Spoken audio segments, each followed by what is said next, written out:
Bonjour et bienvenue dans cette séance de mobilité des poignets.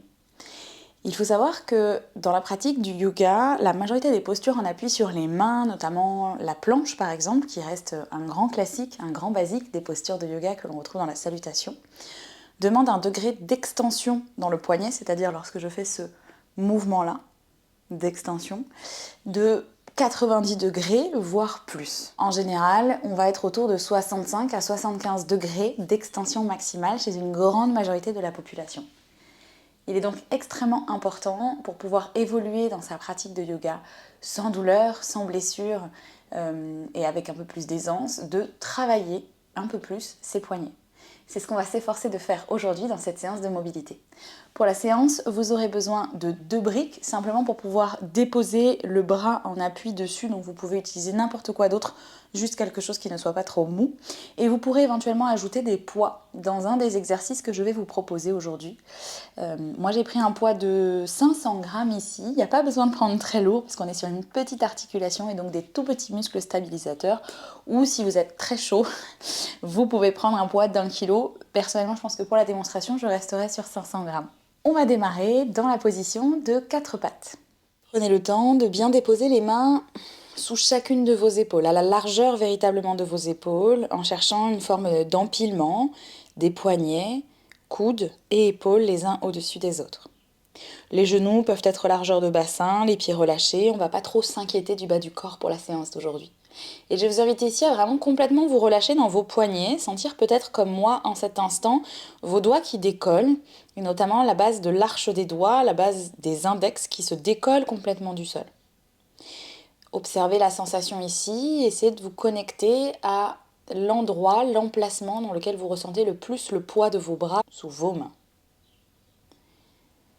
Bien. À présent, vous allez chercher à represser, réactiver la base de vos index dans la terre, puis peut-être la base de tous les autres doigts à partir des 2 index, peut-être de venir presser également un peu plus la base des pouces, et pourquoi pas de venir presser également le bout de vos doigts en venant maintenant relever légèrement les phalanges du milieu, comme si vous vouliez faire une petite main d'araignée, comme si vous vouliez ramener le tapis vers vous. Observez les sensations ici, on reste pour 5, respirez, 4, continuez de presser la base des index dans la terre, 3, 2 et 1. Puis vous pourrez relâcher un instant. Ici, l'idée, c'est de ressentir la différence lorsque vous activez ce qu'on appelle Hasta Bandha, le verrou de la main, lorsque vous cherchez véritablement à venir presser cette zone contre la terre et ne pas la laisser se soulever. Souvent, ce qui va se passer, c'est qu'on va avoir un peu la main décollée au niveau de l'arche lorsqu'on vient la poser. Elle va se retrouver un peu comme ceci. Vous voyez ici, on voit l'intérieur de ma main. Et ce qu'on voudrait, nous, dans la pratique, c'est vraiment réussir à venir presser la base des index, tout simplement pour éviter, comme vous avez peut-être ressenti, que tout le poids vienne uniquement ici sur cette surface-là de la main et de pouvoir activer également, et vous les avez peut-être ressentis dès à présent, les muscles de nos avant-bras, qu'on appelle les muscles préhenseurs. Réinstallez-vous maintenant dans cette posture de 4 pattes, essayez de réactiver ce qu'on vient de voir, c'est-à-dire la bandha. Imaginez peut-être un triangle sous vos mains qui partirait depuis la base des index, qui viendrait ensuite jusqu'à la base des petits doigts et qui se rejoindrait sur le centre du talon de la main. Activez tout ce triangle dans la terre pour mieux vous repousser du sol. Et puis maintenant, vous allez commencer à faire des cercles avec vos épaules autour de vos poignets pour observer ce qui change, où est-ce que le poids se répartit. Allez-y lentement pour vraiment y aller en conscience, en observation des sensations, l'endroit peut-être où se décolle la base des index ou la base des petits doigts, ou l'espace entre ces 2 espaces. Et changez le sens des cercles. Vous pouvez coordonner le souffle à ce mouvement, mais ce n'est pas une obligation.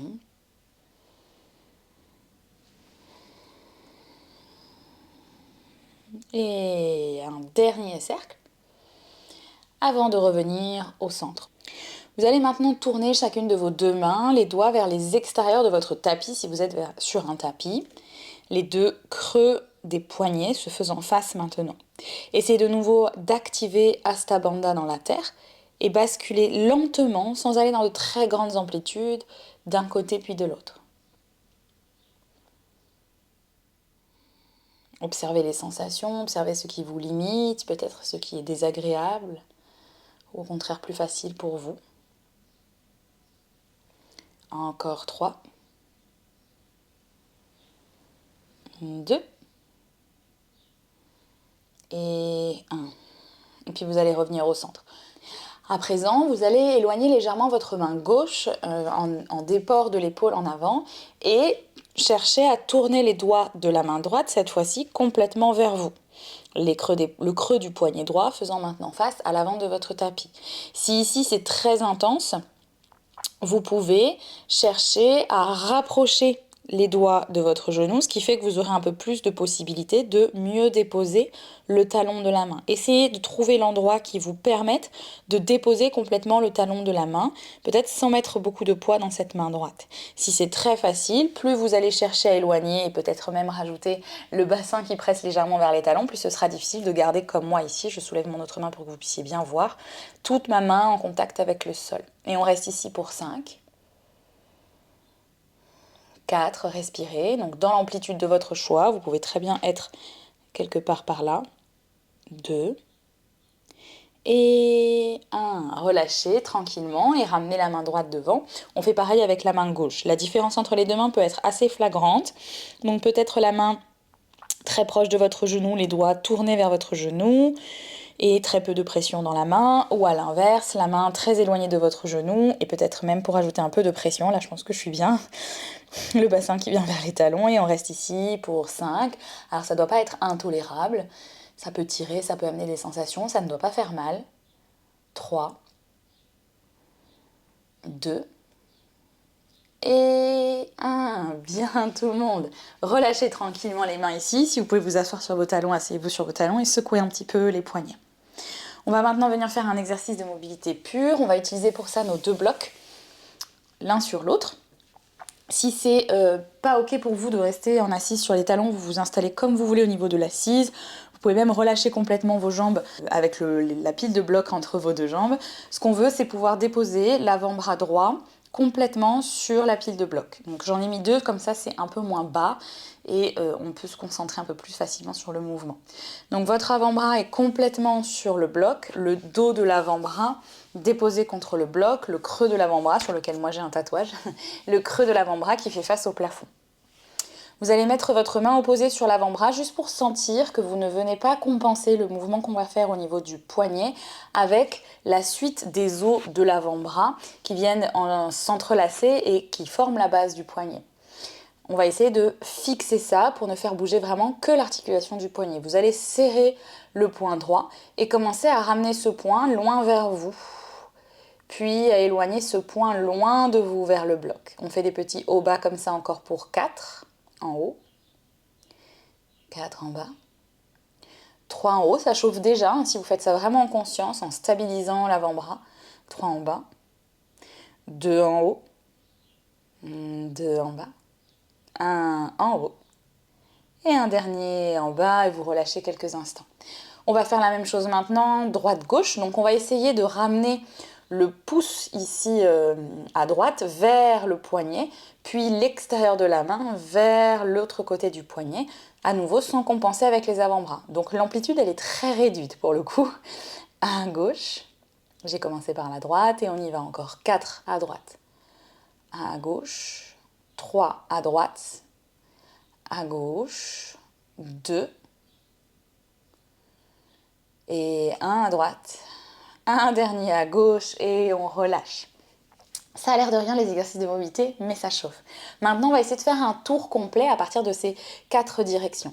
Donc je vais ramener, donc toujours en fixant l'avant-bras pour vous assurer que vous ne compensez pas en venant légèrement comme ceci, tourner en fait votre poignet et donc ne plus être en supination. On appelle ça être en supination lorsqu'on a la paume de main vers le ciel et passer en pronation. D'accord ? C'est pas la même chose. Là, je fais de la moto. Ici, nous, on est en supination. Pressez bien la main sur l'avant-bras et on y va. On ramène d'abord vers soi, puis peut-être qu'on part vers la gauche, puis on essaie d'aller loin vers le bas en faisant faire un tour complet, puis vers la droite. Ah, là, je suis en train d'essayer de tourner un peu. Et on ramène encore 2. Et un dernier cercle, 1. Et on revient, on relâche. C'est maintenant qu'on va pouvoir utiliser notre poids, donc choisissez le poids de votre choix. Si vous n'avez pas de poids, vous le refaites à vide, c'est pas un problème. Vous avez déjà dû sentir que ça travaille. Continuez de fixer ici parce que même moi, vous voyez que je suis très habituée de cet exercice, j'essaie de compenser un peu en passant à moitié en pronation. Donc on essaie vraiment d'aller dans les amplitudes max en contraignant l'articulation. Et on y va. D'abord vers soi, puis côté, puis le bas, sans tourner dans l'avant-bras, puis côté, puis on revient en haut. On a fait un cercle, on en fait encore 2. Ça chauffe, ça chauffe. Et un dernier, c'est vraiment pas facile comme exercice, ça a l'air de rien, mais c'est hyper important. Et on relâche. Ok, on y va pour l'autre côté.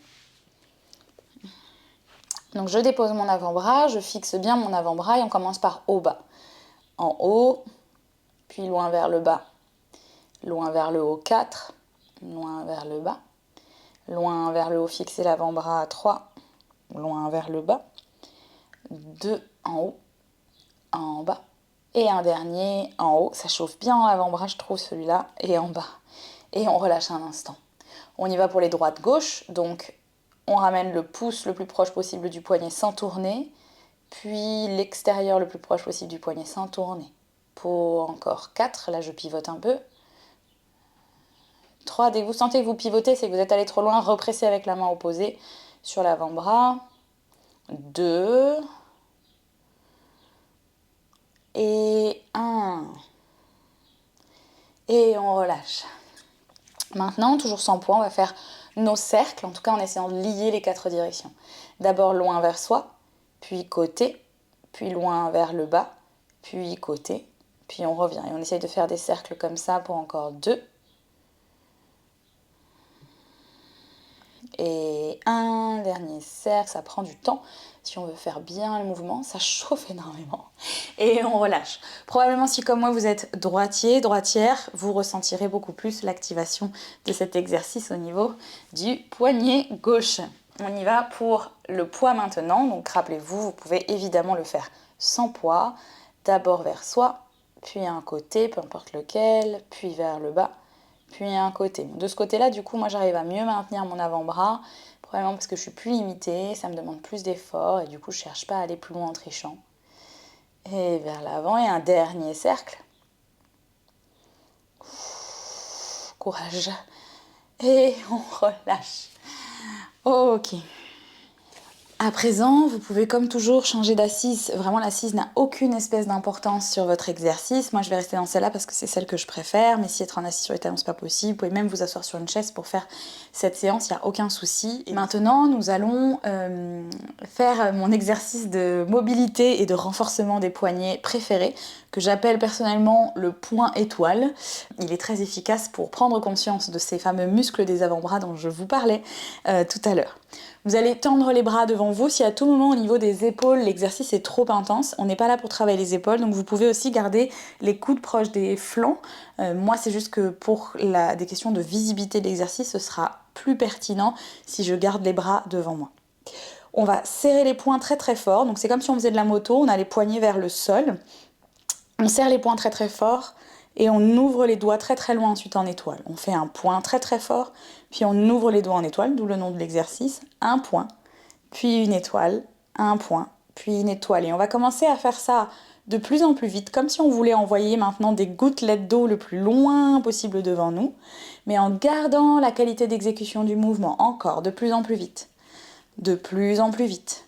De plus en plus vite, on clignote pour encore 10, courage. 9, respirez, 8, 7, ça chauffe, 6, 5 points étoiles, 4, 3, 2, 1 et on relâche. Ça fait du bien quand ça s'arrête cet exercice. Il est intense, mais il est vraiment excellent pour renforcer tous les muscles qui entourent en fait notre main, et pas seulement le poignet, mais toute la main. Nous arrivons déjà au dernier exercice de cette séance de mobilité qui est relativement courte mais très efficace avec ce que la professeure qui m'a enseigné cet exercice appelle des pompes de doigts. Dans l'idée, on va revenir se connecter à cette arche dont j'ai parlé au tout début de la séance Hasta Bandha, en venant vraiment garder en contact pendant tout l'exercice toute la base de chacun des doigts sauf les pouces.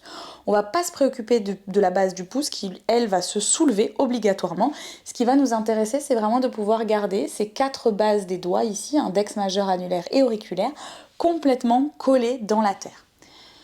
Vous allez bien écarter les doigts comme les pattes d'un oiseau. Pressez bien donc la base de tous ces index, de tous ces doigts au sol. Et on laisse les pouces se décoller comme bon leur semble. On va monter les mains. Décoller le talon des mains le plus haut possible qu'on peut sur la base des 4 doigts, puis on redescend. Et on fait ça encore pour 9, 8, on y va lentement. Après l'exercice précédent, les muscles des avant-bras chauffent déjà normalement. 7, 6, attention à ne pas laisser la base du petit doigt se décoller, c'est souvent ce qui se passe si on va trop loin par ailleurs. 5, on essaie d'aller le plus loin possible sans perdre cette base des 4 doigts pressés dans la terre. 4, 3, 2 et 1. Puis vous relâcherez. Secouez bien les mains, secouez bien les avant-bras.